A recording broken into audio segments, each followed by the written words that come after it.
Graças a Deus, minha amiga, meu amigo ouvinte, que o Espírito do Deus Altíssimo, o Senhor da Glória, envolva a sua vida neste momento para arrancar as dúvidas, os medos, as preocupações, enfim, as trevas que bloqueiam, que têm bloqueado, amarrado a sua vida. Ó, seja iluminado pelo Espírito do Deus vivo, porque a luz penetra nas trevas e elas não conseguem suportá-la e se dissipam. Assim também o Espírito de Deus, quando ele vem, ele faz notória a sua presença na nossa vida. Seja livre, minha amiga, meu amigo ouvinte, em nome do Deus Pai, do Deus Filho, do Deus Espírito Santo. E quem crê, diga amém e graças a Deus. Diz assim: e apareceu-lhe o Senhor naquela mesma noite e disse: eu sou o Deus de Abraão, teu pai. Não temas, porque eu sou contigo, e abençoar-te-ei, e multiplicarei a tua descendência por amor de Abraão, meu servo. Isso aqui é o que está escrito. Isso aqui é o que está escrito e você vai entender. A sua vida, minha amiga, meu amigo, não depende de favor de ninguém. Se você depender do governo, você está perdido. Você está perdido. Se você depender do governo, dos políticos, você está perdido. Se você depender de patrão, você está perdido. Se você depender de favores de amigos, parentes, conhecidos, você está perdido. Você está perdido se depender de quem quer que seja. Você só tem uma saída. A sua saída é você depender de Deus. Eu estou profetizando isso. A sua saída é depender de Deus. A minha saída é depender de Deus. Então, se eu dependo de Deus, eu vou priorizar. Vou priorizar o Senhor na minha vida. Olha só o que ele disse para Isaac. Isaac tinha herdado do seu pai Abraão a bênção, mas agora Isaac tinha inimigos, que eram os inimigos do pai dele. Então os inimigos fechavam, tampavam os poços de água que Abraão tinha deixado para Isaac. Então Isaac estava tendo graves problemas naquela altura, no deserto, sem água. Deus lhe apareceu à noite e disse para Isaac, que estava cheio de temores, como é a maioria de vocês, cheio de temores. Oh, meu Deus, eu fui ameaçado de ser mandado embora da minha casa, ser mandado embora do trabalho, eu sou ameaçado pela doença, o exame deu positivo, eu sou ameaçado da minha mulher me abandonar, do meu marido me abandonar, eu sou ameaçado, a minha vida está ameaçada. Isaac estava nessa situação, ameaçado pelos seus inimigos, mas na hora do sufoco, diz aqui, naquela mesma noite, o Senhor lhe apareceu e disse: eu sou o Deus de Abraão, teu pai. Não temas, porque eu sou contigo. Não temas, porque eu sou contigo. E abençoar-te-ei, e multiplicarei a tua descendência por amor de quem? Abraão, meu servo. Então, por causa do amor que Deus tinha para com Abraão, ele estava abençoando o filho dele, estava garantindo: não temas que eu sou contigo, eu sou o teu escudo, não temas, eu vou te abençoar, eu vou prosperar, eu vou fazer isso, eu vou fazer aquilo, você será um abençoado meu, por causa do teu pai, Abraão. Mas Abraão, destaque, Abraão foi um fiel servo de Deus. Abraão agradou a Deus, ao ponto de ser a própria bênção, porque ele colocava o Senhor em primeiro lugar na sua vida. Aqui, você pergunta: o que eu tenho a ver com Abraão, o bispo? Mais do que com Abraão, porque aqui, pensa bem, Deus está falando para aqueles que o consideram, para aqueles que o respeitam,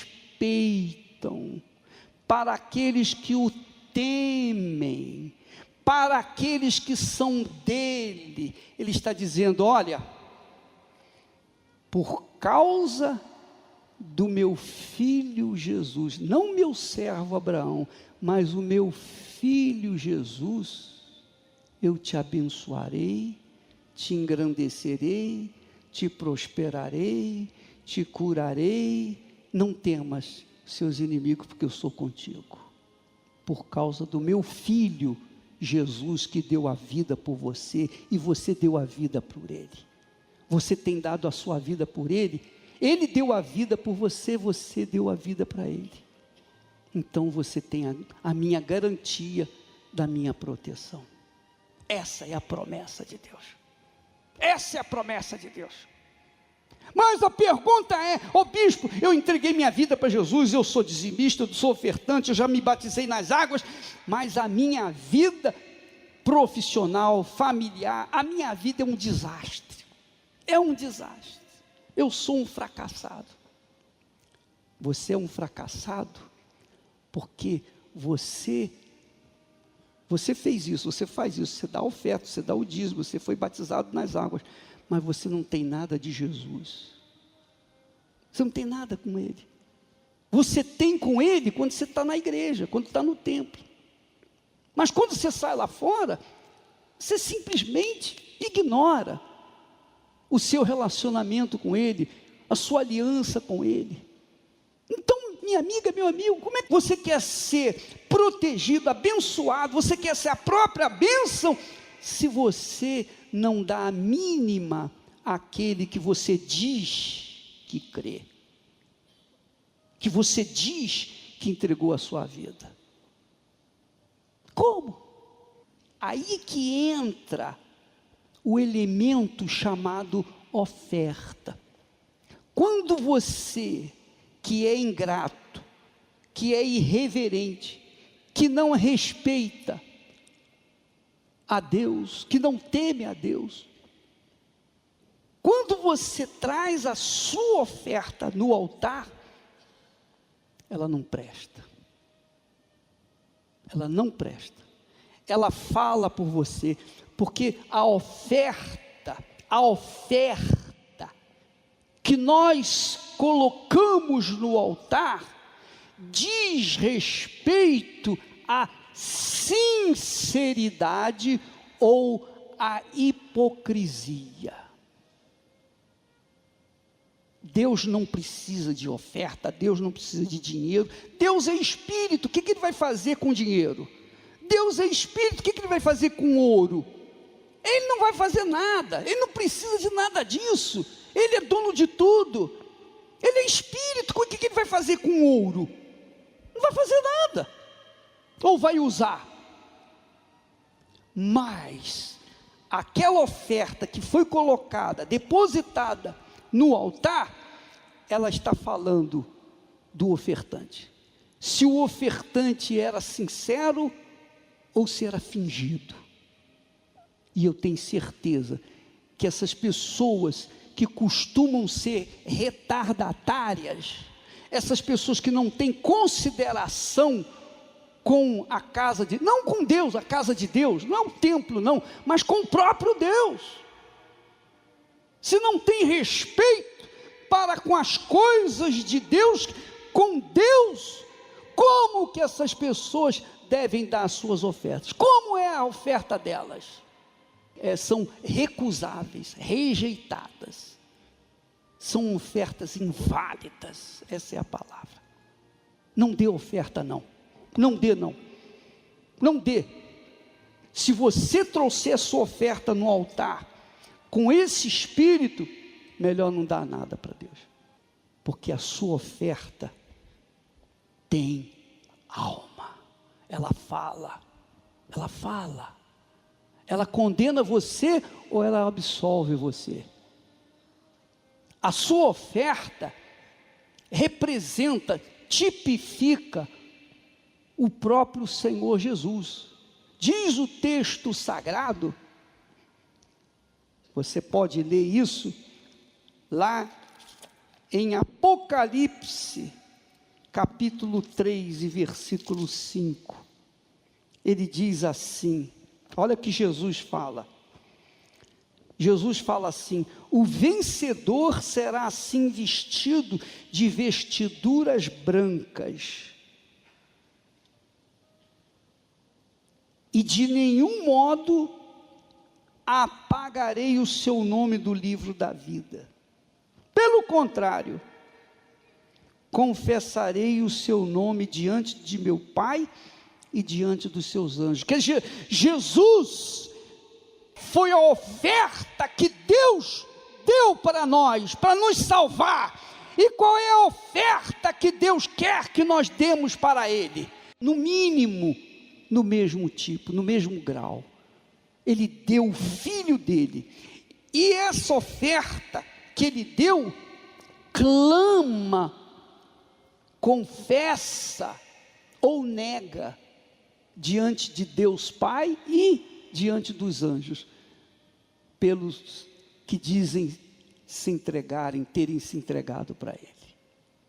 Sua vida não muda, minha amiga, meu amigo, por falta da sua oferta, a oferta da sua vida, a sua entrega não é sincera, sua entrega não é sincera. Eu sei que tem muitos aqui que tiveram realmente uma experiência com Deus, não receberam apenas bênçãos não, apenas não foram curadas das enfermidades, apenas não foram abençoadas economicamente, apenas não tiveram as suas famílias restabelecidas, não, essas pessoas tiveram um encontro com Deus, essas pessoas refletem a imagem do Deus invisível, essas pessoas exalam o perfume de Jesus, porque são pessoas de paz, são pessoas que consideram sobre todas as coisas, especialmente sobre seus familiares, sobre todas as pessoas, inclusive a sua própria vida, consideram o Senhor o primeiro na sua vida. Então, é óbvio que essas pessoas têm o Espírito Santo, elas receberam o Espírito de Deus, porque elas deram tudo, elas receberam também o tudo de Deus. É assim que funciona.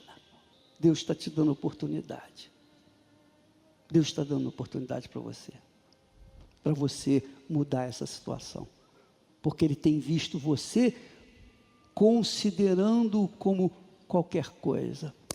Vou lá na reunião, quer dizer, falta com Deus e falta com as pessoas que estão na igreja, chegaram cedo.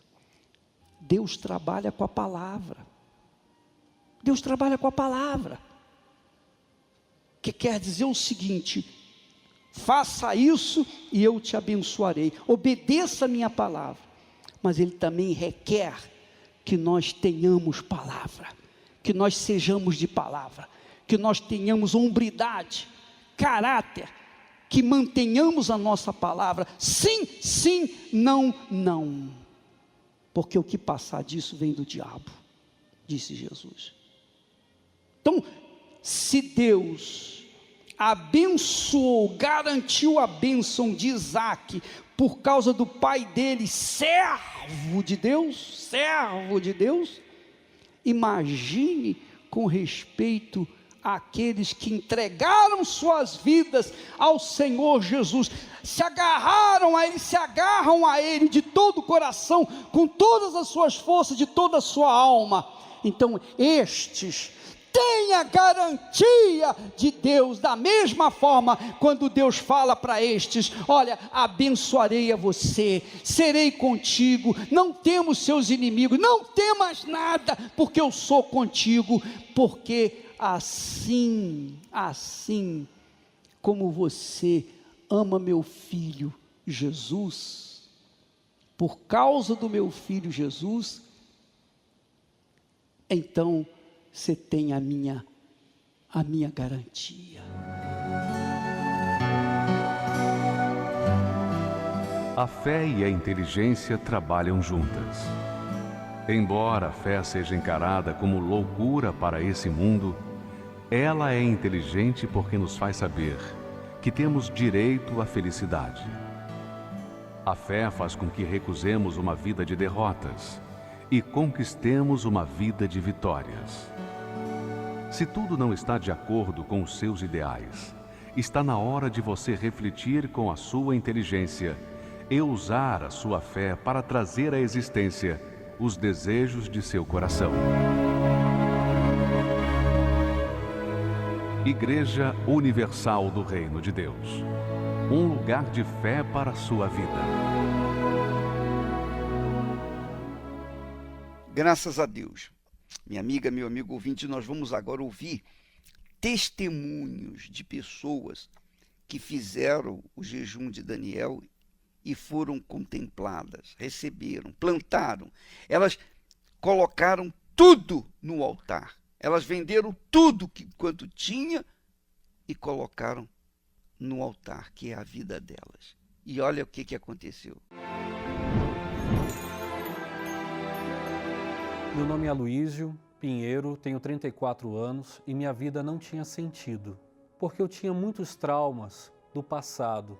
Desde a minha infância, todo um histórico familiar que eu fui carregando, isso veio me prejudicando ao longo do tempo, do meu desenvolvimento, do meu crescimento até a vida adulta. Tanto é que eu vivia angustiado, triste, sofrendo, depressivo. Não tinha sentido.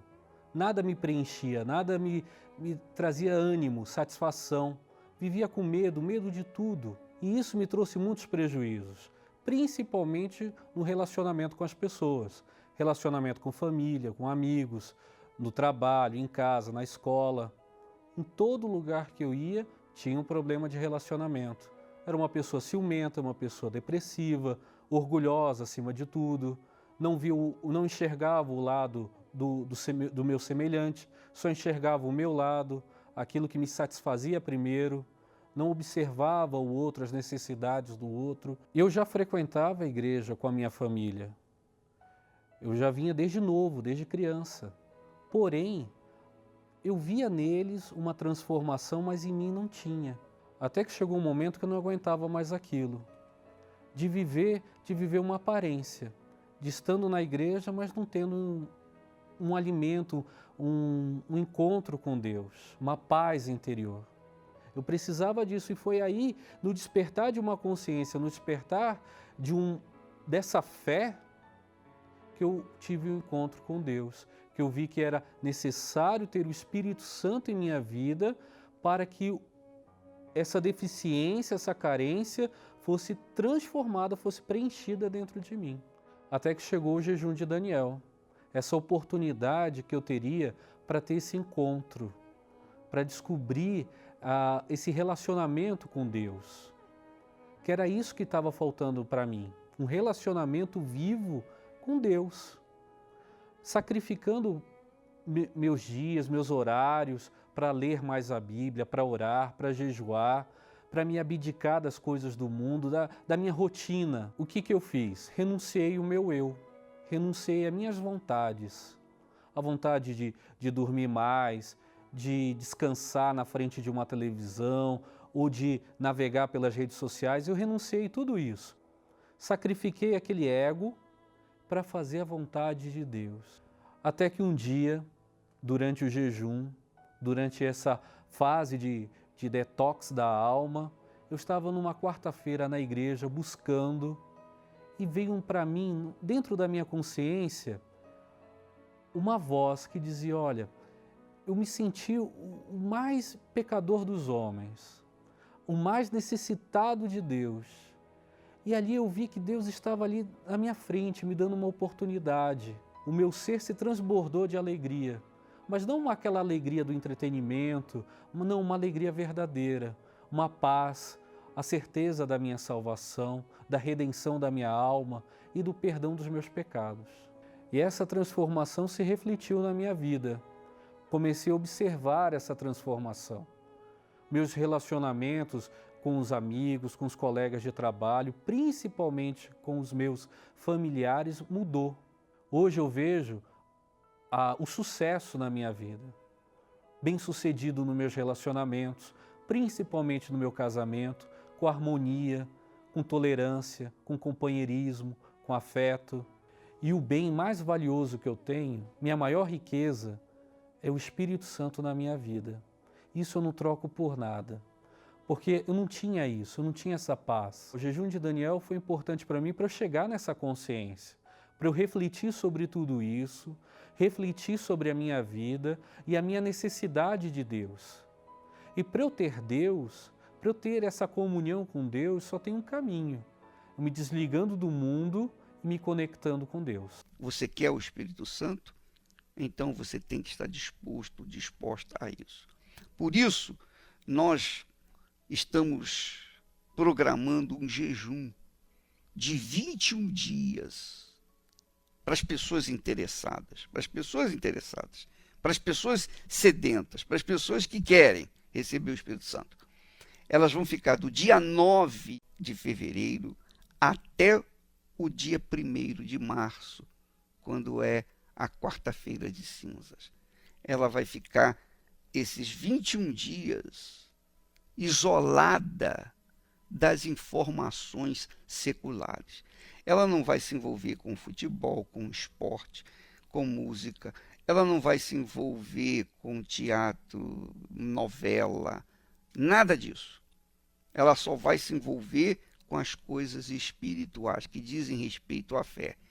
Então, do dia 9 de fevereiro ao dia 1º de março, nós estaremos em jejum, desvencilhando-nos das informações seculares, desvencilhando-nos dos esportes, entretenimento.